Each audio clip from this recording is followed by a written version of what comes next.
So crazy story. When I moved to Miami, I had no job, no nothing. I literally packed up my life in this car and nothing. If it didn't fit in the car, it wasn't coming with me. I used school kind of as an excuse. I figured I'll go to school at the same time and something will work. But it helped me, you know, grants and stuff. Anybody who goes to school and kind of figures out the grant stuff and the loan stuff, it kind of helps you with a little bit of extra money to find some place to live. So that helped me for a little bit. I might have had like a couple $1,000s in my pocket that I'd saved from like gigs, and I really thought that was a lot. Not enough to move to Miami, but didn't realize that at the time. And I didn't have a job, and I remember Terry Thomas, who is the program director at a station in Houston, who ended up hiring me later in life. She called me and she's like, yo, I got a job offer for you in Houston. Do you want to come to Houston? And I literally had just enrolled in school, and I had only been there for a few months. I'm like, I'd love to, but I'm really trying to figure out this Miami situation.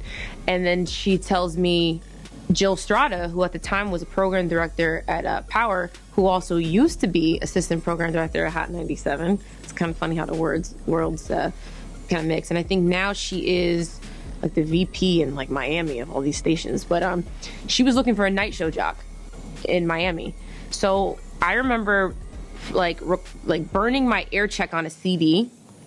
And I went to the grocery store and I went and bought flowers because I figured mad people are going to send her this air check, right? But if I take the flowers and I wrap my air check around the flowers and I take it to the front desk, she's going to have to pick up the flowers. Like, if not, she's a jerk. Like, she has to get the flowers, right? So I dropped it off, and I didn't hear from her for like 2 weeks. And I was like, she probably hated the flowers. Like, what?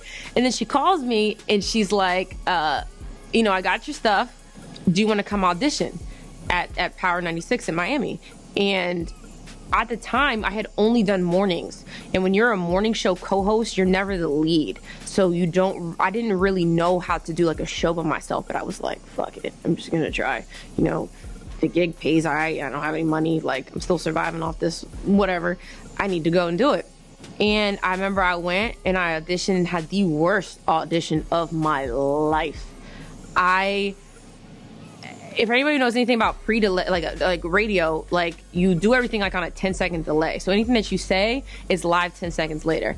Somebody showed me how to click this button so I could hear what I was doing, but I never switched it back. So I was doing my entire audition live on the radio with a 10-second delay, which means there was all of these gaps in between what I was saying. I just remember she busted through the door and was like, what are you doing? I was like, I don't know. And I was like, I'm not gonna get this job. And then she was like, you're hired. Like, she hired me. So I was like, I'm good. Like, I did what I was supposed to do, packed everything in that car, you know, got to Miami, doing school, got a radio job. I had like this one little club gig. I was like doing stuff for the 400 Club when they were still doing stuff in Miami. I was like, I got this one little club gig. I think it was like $300, you know, for a couple hours a week. I was like, I'm good. I think I came to work like the next week and she had got let go. And I was not worried about it because I had signed this thing saying, you know, this night show is yours. And then I remember the new boss came in. I remember he brings me into his office and he's like, you know, Megan, you're great. You know a lot of stuff. You know, you're young, you have a bright future, but you're not what I need for the station.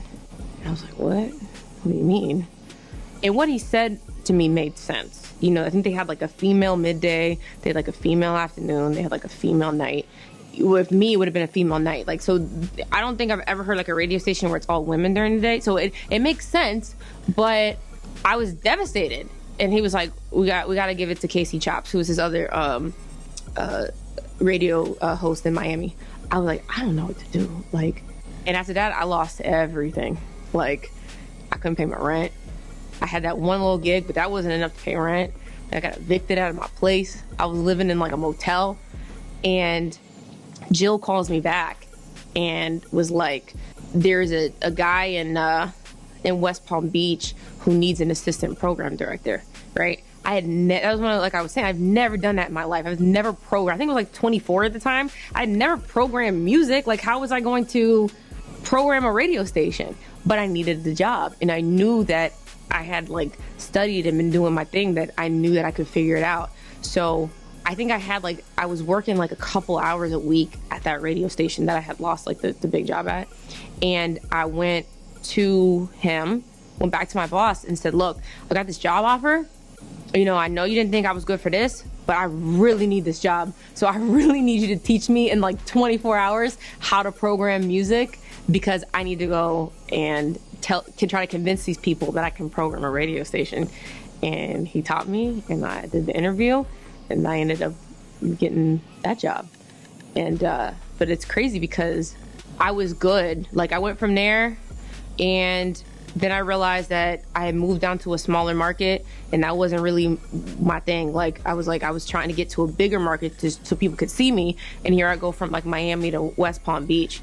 I like ended up leaving there, and then I went to DC, and I went home for a little bit just to kind of like regroup. And I went to DC, and I remember I auditioned for a job there, and the program director told me that I wasn't good enough to be on the radio during the day. And I was like, what?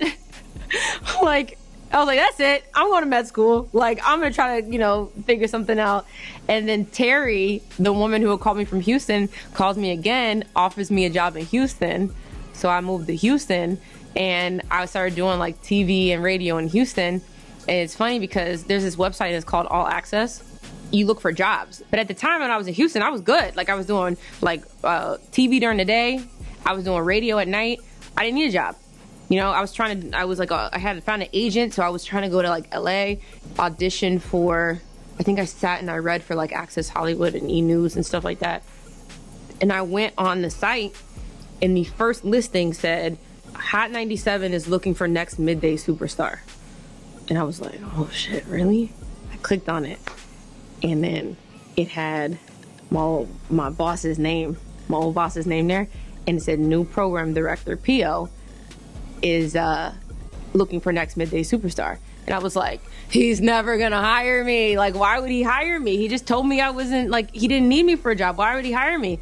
And I decided to apply anyway, just like everybody else. Applied. He remembered me, did my audition, was like, yo, I've been hearing, this is all the stuff you've been doing. And then I realized, then that's when it clicked, and I was like, had I never went through all that stuff, I never would have been at Hot 97. Ever. First and foremost, it's like a super blessing to be at Hot and to kind of see my dreams unfold. So that's definitely like number one in my book. It's crazy to even think like, yo, I'm at Hot 97. DJ Enough is my partner. Like, to think about stuff like that is crazy. I'm working on trying to syndicate my show, so I'm gonna be starting at a new station in a pretty big market. I'm gonna have a show there, which is gonna be great. I was doing a reporting thing for a while. I was doing a lot of entertainment and lifestyle reporting, and then I realized that I wanted to kind of like create my own stuff, because a lot of the times, when you do these projects, and I was leveraging my own relationships to do certain projects, and I realized like I'm doing it for another company, so I don't own any of that stuff. So I wanted to start to do something for myself that I could then own and kind of pitch. So I'm actually working on some material like that that I'm going to try to like pitch to different networks. I have a show with YouTube and with Hot that's coming out that we should start at the top of the year, and it's called Breaking Records with Megan Ryte. And can't give you too much detail on what it is, but it's not what you think. What I'm going to be doing is I'm going to be attempting to break world records with some of my artists and celebrity friends. Now, there are a lot of like super crazy, ridiculous world records that are out there, like how many Post-it notes you can put on your face in 60 seconds, or how much Jell-O you can eat with chopsticks in under a minute.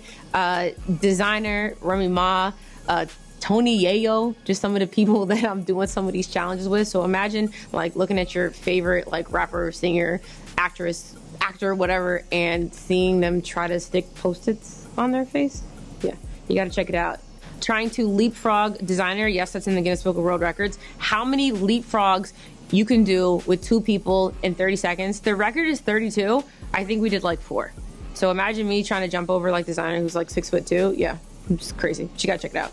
and I've got a bunch of art. We actually shot the first episode with designer like last week, so that's gonna be dope. And so yeah, I'm just working on expanding my brand. Want to get into the acting and TV stuff too, so that's what I got going on.